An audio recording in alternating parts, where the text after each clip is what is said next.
Good morning. This is the Carnot Engine. So we'll consider Carnot Engine in this case. Carnot Engine is made up of 4 parts. The first one is system, or you can say that cylinder.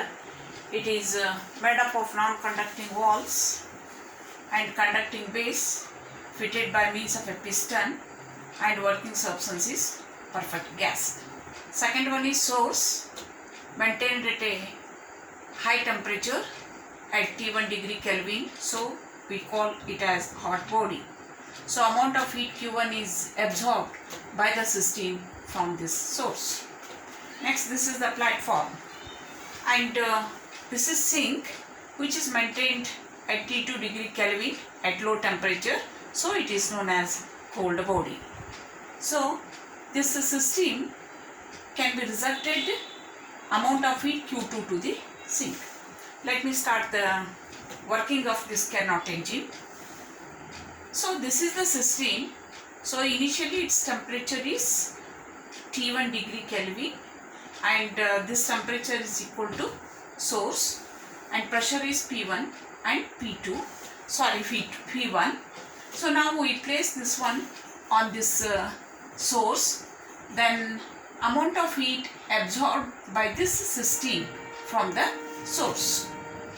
So the amount of heat absorbed by this one, then immediately the perfect gas goes on expand, then the piston moves in the upward direction.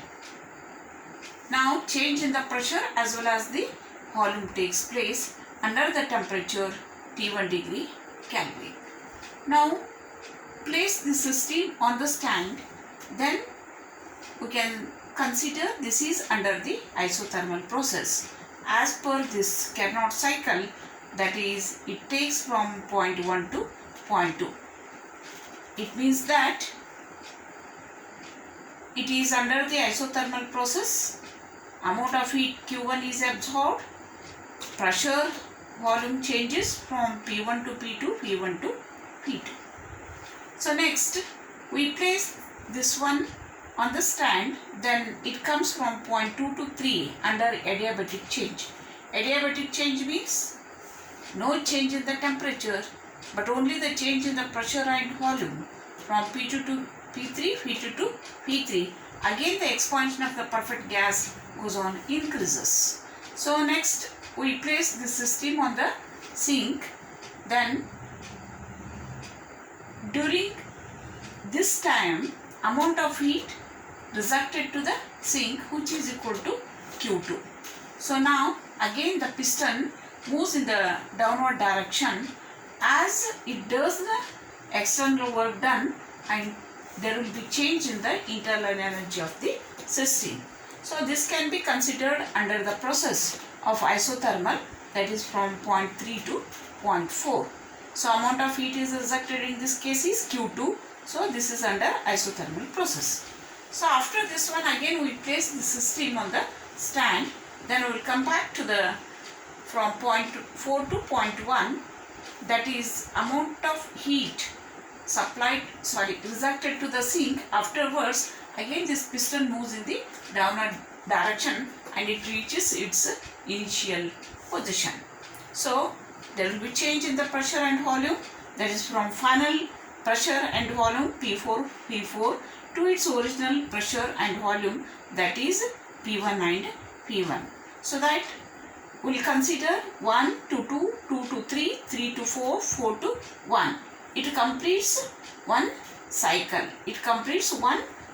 Means that we will consider totally 4 curves, 1 to 2 under isothermal, 2 to 3 under adiabatic, under 3 to 4 under isothermal, again come back to the original position 4 to 1 under adiabatic. So adiabatic and 2 isothermals. Is that it? So this is the working and Carnot cycle function of the Carnot engine. So next the efficiency, which is given by the formula, or you can say that relation neta equal to T1 minus T2 divided by T1. So now this Carnot engine works under the pressure and volume, isn't it? If we can consider the volume along positive x-axis and pressure along the positive y-axis, isn't it? Thank you.